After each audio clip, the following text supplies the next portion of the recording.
ہاتھوں سے صاف کرتا اندر داخل ہو گیا۔ وہی مہکتا شاد آباد گارڈن نعمان کو لگ رہا تھا۔ ابھی کہیں سے برشنا آنکھوں میں موٹے موٹے آنسو لے کے اسے پکارے گی، ابھی کہیں سے بال کھولے کھلکھلاتی اسے دیکھ کے سر پر دوپٹہ سجاتی آئے گی اور بولے گی، نعمان میرا چاکلیٹ۔ بے ساختی سے جیب کی طرف ہاتھ لے جاتا نعمان چونکا، وہاں کوئی نہ تھا، کوئی بھی نہیں۔ بابا مجھے شہر جا کے پڑھنا ہے، بس مجھے نہیں پتا۔ برشنا نے نئی رٹ لگا رکھی تھی۔ کلیم اللہ خان نے ایک نظر اپنی بیٹی کی آنکھوں میں آنکھیں ڈال کر دیکھا، وہاں پڑھائی کی جستجو اور لگن کے سوا کوئی اور جذبہ نہ نظر آیا۔ ٹھیک ہے، تیاری کرو۔ نعمان جو چچا کے ساتھ بیٹھا تھا یہ فیصلہ سن کر حیرت زدہ ہو گیا۔ چچا، خاموش، میں نے فیصلہ کر لیا، اب کچھ نہیں سننا چاہوں گا۔ نعمان کو برشنا پر اندھا اعتبار تھا، مگر وہ دنیا کو جانتا تھا، مگر چچا کے فیصلے کے آگے سب کا سر تسلیم خم ہوتا۔ ایڈمیشن ہو چکا تھا، اگلے ہفتے سے کلاسز کا آغاز ہونا تھا، مگر اس سے پہلے چچا نے برشنا اور نعمان کی منگنی کر دی۔ نعمان اس منگنی سے بہت خوش تھا، جبکہ برشنا نے باپ کے فیصلے کے سامنے سر خم کر لیا تھا۔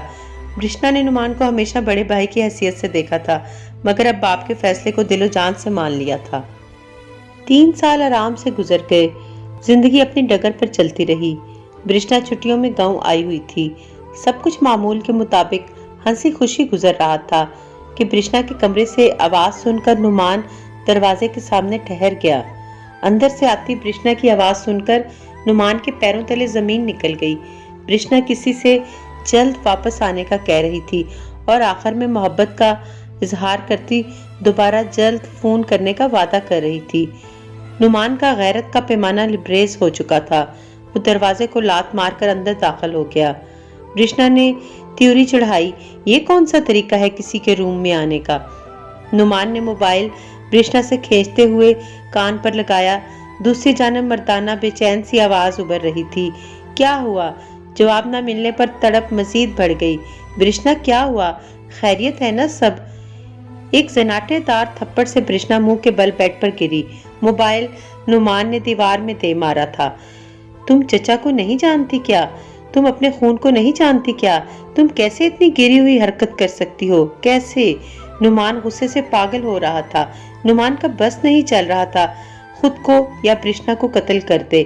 نعمان نے چچا سے جا کر کہا، چچا میں برشنا سے شادی کرنا چاہتا ہوں۔ نعمان نے سوچ بچار کر کے حل نکال لیا، وہ برشنا کے انجام سے واقف تھا۔ اگر اس نے برشنا سے جلد شادی نہ کی تو برشنا کی قسمت میں صرف موت تھی اور وہ اسے مرتا نہیں دیکھ سکتا تھا۔ چچا نے ایک گہری نگاہ نعمان پر ڈالی، آنکھیں کرب سے میچ لیں۔ باپ سردار سے ہار چکا تھا۔ نعمان کی آنکھوں میں محبت کھو دینے کا ڈر دیکھ کے چچا سمجھ چکے تھے نعمان یہ فیصلہ کیوں کرنا چاہتا ہے۔ ٹھیک ہے، کل بروز جمعہ نکاح اور رخصتی ہوگی۔ نعمان یہ سن کر تسلی سے باہر چلا گیا۔ سردار کلیم اللہ خان ایک شان بے نیازی سے بیٹھا موت پر مہمانوں سے حال احوال کر رہا تھا۔ نعمان کے چہرے پر عجیب سی بے چینی تھی، جبکہ نعمان کا والد مولوی سے نکاح نامے کے قوائف لکھوا رہا تھا۔ نعمان سے ایجاب و قبول کے بعد نکاح نامہ برشنا کے کمرے کی جانب لے جایا گیا، جہاں برشنا کو نہ پا کر سب کی جان نکل گئی۔ نعمان دیوانہ وار باہر کی طرف بھاگا۔ سردار کلیم اللہ خان سب کارروائی سے بے خبر لوگوں میں بیٹھا حال احوال کر رہا تھا کہ نوکر نے آ کر کان میں سرگوشی کی۔ سردار کلیم اللہ خان اٹھا، اپنی بندوق نکالی اور روانہ ہو گیا۔ لوگوں میں چہمگوئیاں ہونے لگیں، قیامت برپا ہو چکی تھی۔ ہائی وے پر نعمان نے ایک جیپ والے کو ٹھہرے دیکھا، وہ اس کے پاس رک گیا۔ نعمان کو رکا دے کر لڑکے نے کہا، میری گاڑی خراب ہو گئی تھی۔ لڑکے کی آواز سننا تھا کہ نعمان نے لڑکے پر بندوق تان لی۔ تم وہی ہو نا جو اس دن کال پر برشنا کو برہلا رہے تھے؟ بندوق دے کر لڑکے کی سانس نکلنے لگی۔ وہ گاڑی میں ہے، مجھے چھوڑ دو، مجھے چھوڑ دو۔ نعمان نے برشنا کو گاڑی کی پچھلی سیٹوں میں چھپے ہوئے نکالا اور بندوق لڑکے پر تان لی کہ اچانک برشنا نعمان کے قدموں میں گر گئی۔ اسے جانے دیں، میں آپ سے شادی کروں گی، میں کہیں نہیں جاؤں گی، اس کی جان بخش دیں۔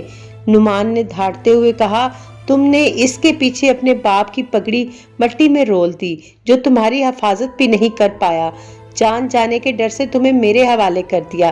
اس سے پہلے برشنا کچھ کہتی نعمان بندوق کی گولیاں لڑکے کے سینے میں اتار چکا تھا۔ برشنا سکتے میں کھڑی تھی۔ اس کا مرنا ضروری تھا۔ میں نہیں چاہتا چچا کو پتا چلے کہ تمہاری زندگی میں کوئی آیا تھا۔ نعمان برشنا کو واپس برشنا ہاؤس لے گیا۔ نکاح خواہ نے نکاح پڑھوایا۔ کسی کو کانوں کان خبر نہ ہوئی کہ سردار کلیم اللہ خان کی بیٹی گھر سے بھاگ گئی تھی۔ سب ایک دم سے سردار کلیم اللہ خان کے محفل چھوڑ کر جانے پر پریشان تھے۔ پھر سب نکاح ہو جانے کی خوشی میں روایتی ناچ گانے میں مصروف ہو گئے۔ رات عروج پر آئی تو جشن تھم گیا۔ سردار کلیم اللہ کو برشنا کے لوٹ آنے کی خبر ملی مگر بھائی کے کہنے پر خاموش ہو گیا۔ جب رخصتی ہو رہی تھی تب شاہ نواز نے چیخ کر سب کو مخاطب کیا، جا کہاں رہے ہو؟ اب تو جرگہ بیٹھے گا۔ میں شاہ نواز اپنے ہوش و حواس میں سردار کلیم اللہ خان کی بیٹی پر گاؤں کی عزت نیلام کرنے کا جرگہ بٹھاتا ہوں۔ چیم گوئیاں ہونے لگیں اور شاہ نواز نے چیخ چیخ کر برشنا کے گھر سے بھاگنے کی تمام رودات سنا دی۔ سرخ جوڑے میں ملبوس لڑکی کو سر سے پاؤں تک کالی چادر میں ڈھانپ کر لایا گیا۔ لانے والا نعمان تھا۔ لڑکی کے وجود میں کوئی جنبش، خوف، ڈر نہیں تھا۔